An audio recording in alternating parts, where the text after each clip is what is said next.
हाय दोस्तों, राधे राधे। एक बार बोलो तुलसी मैया की जय। शालिक राम की जय। माई के रूपवा सारे जग से निराला, बड़ा पावन लागेला। माई के रूपवा सारे जग से निराला, बड़ा पावन लागेला। हो सगरौ गूंजे जय जय करवा, मन भावन लागेला।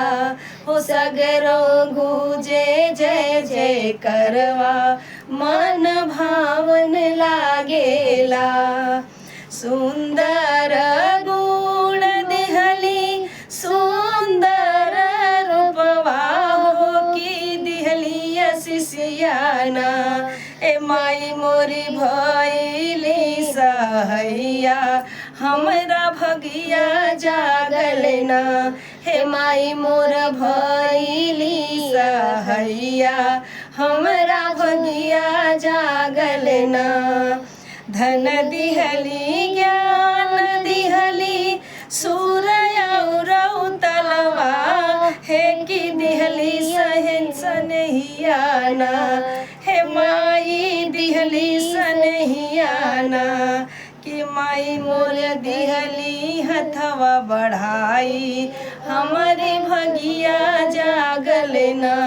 हे माई मोर दिहली हथवा बढ़ाई, हमारा भगिया जागलना।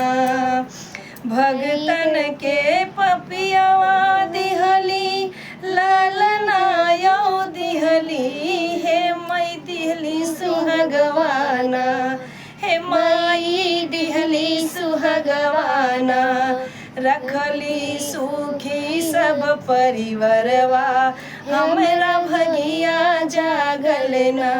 हे माई मोरी रखली सुखी सब परिवरवा, हमरा भगिया जागलना।